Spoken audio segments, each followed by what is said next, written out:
All right, let's jump right in today. We're going deep into the book of Leviticus. Ooh, Leviticus. Yeah, we're talking chapter 24 specifically. And, I think it's really cool because it gives us like this unique glimpse into what daily life was like for the ancient Israelites. Their rituals, their laws, the whole shebang. It is, it's like a time capsule almost. Right. You get to see how they saw the world, how they interacted with the divine. And what's awesome is we're not just going to like skim the surface here. Yeah. We're diving deep into the nitty-gritty, the super specific instructions for how they kept their sanctuary, their holy place. Well, yeah. And then later we'll get into this story about this guy who breaks a pretty major law. The consequences are rough. Yeah. It's a good reminder that they didn't mess around when it came to their beliefs. Seriously. Okay, so the sanctuary, let's start there. Can you imagine a place where literally every little detail, even the kind of oil they used in the lamps, had this like deep spiritual meaning? Oh, absolutely. Yeah, Leviticus 24.1-4, they're very, very clear about using pure olive oil for those sanctuary lamps and keeping them burning constantly. Constantly. It wasn't just about, having some light. Right. It symbolized an eternal presence, this connection to God that never goes out. Wow, I never thought of it that way. That's really powerful. And it wasn't just anyone who could tend to these lamps. Right? Oh, no. It was Aaron, the high priest. His job, very specific responsibility. Like an honor, almost. Definitely. It was a ritual act. It wasn't just, oh, hey, can you go fill the lamps? It was about maintaining that connection to the divine physically. It really makes you think about how carefully they approached everything in that sanctuary. Oh, yeah. Every action was deliberate. Everything had meaning. And speaking of meticulous instructions, there's this whole section on the bread offering too, right? Oh, yes. Leviticus 24.5-9. It gets into all these crazy details about 12 loaves of bread, the exact measurements, how they had to be arranged on the table. Even frankincense is in there. Frankincense on the bread. On the bread. What's that about? Right. It's like a recipe from God, A divine cookbook. I love that. Exactly. But okay, the frankincense, what's the deal with that? The text calls it a memorial portion. Yeah. But what does that even mean? Okay, so you got to remember, these offerings weren't just physical things. Right. They're symbolic actions.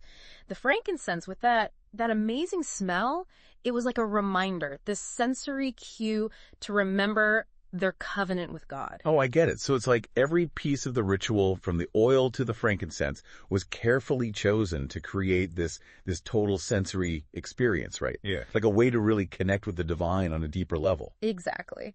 And when you think about it, this desire to connect with something bigger than ourselves through, objects and rituals, it's a very human thing. It's universal. It really is. I mean, you think about candles in churches, incense in temples, prayer beads, different traditions, but it's all kind of doing the same thing, right? Right. Engaging the senses, helping people focus on the spiritual. It's fascinating how these small things can carry so much weight. It really is. But, okay, here's where things take a turn. We're going to shift gears now, go from this meticulous care of the sanctuary to a story that shows what happened when someone broke a serious law. Uh-oh. Yeah. Ready to explore the darker side of Leviticus. Let's do it. Yeah, this is where we really see that they took their law seriously, especially when it came to, God and stuff. Right, yeah. Things get pretty serious here. We're talking blasphemy. Big time. And in Leviticus, you do not blaspheme. Nope, not a good idea. So the story's in Leviticus 24.1012. Yeah. We've got this Israelite woman's son, but his dad was Egyptian, and he gets in this fight. And like in the heat of the moment, he curses. And not just any curse, he misuses God's name. Yikes. Yeah. So a couple things jump out at me here. First, this guy, he's from like a mixed family, right? Uh-huh. Which probably adds a whole other layer of tension to the situation. Oh, yeah, for sure. I mean, his dad being Egyptian, that probably made him an outsider to some people.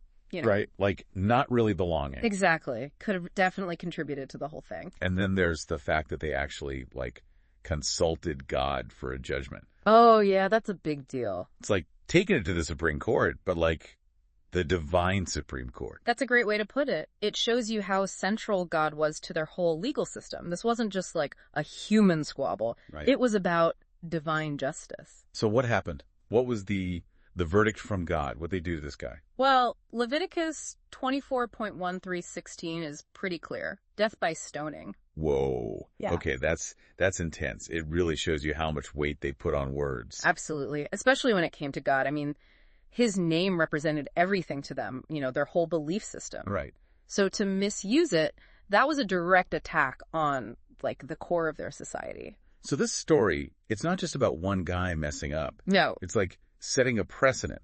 Exactly. This is how we do things. This is the law for everyone. And then Leviticus 24.1722, it goes on to, outline this whole legal framework, comparing punishments for different things. Yeah, kind of laying down the law, literally. And this is where we get the famous eye for an eye idea, right? Yep, that's the one.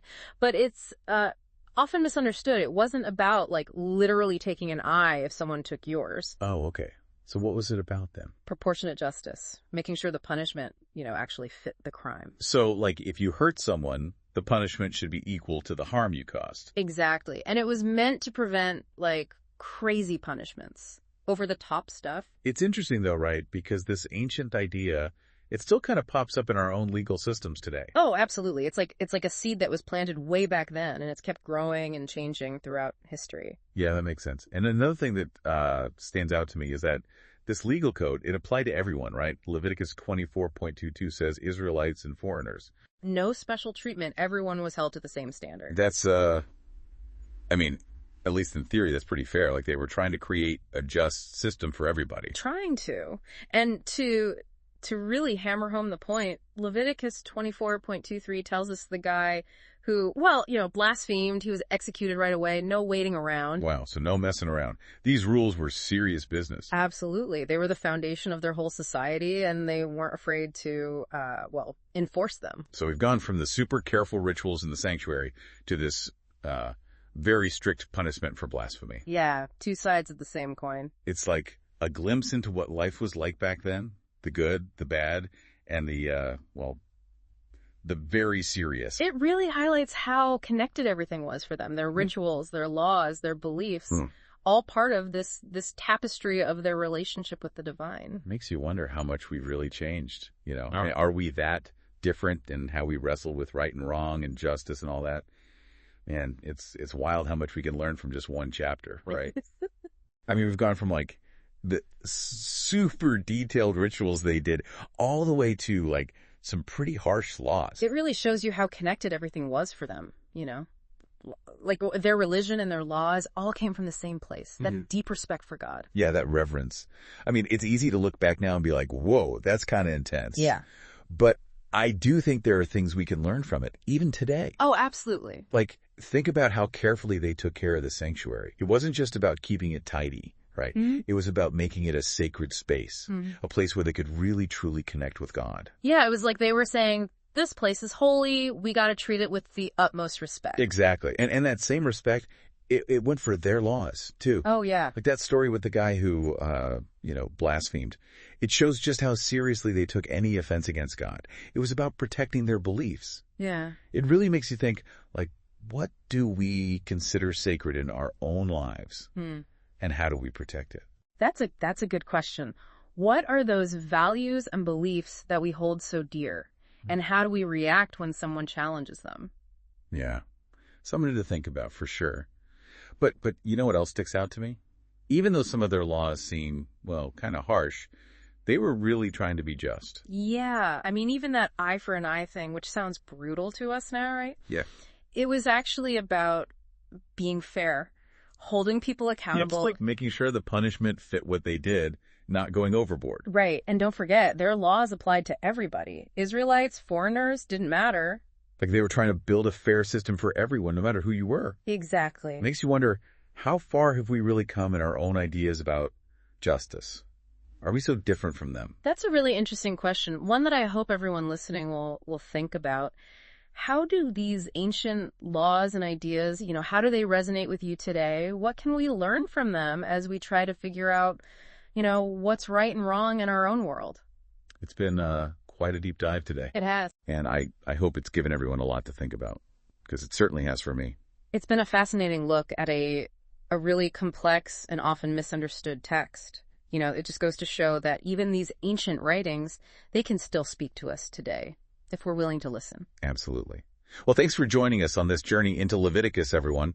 Until next time, keep exploring, keep asking questions, and keep diving deep.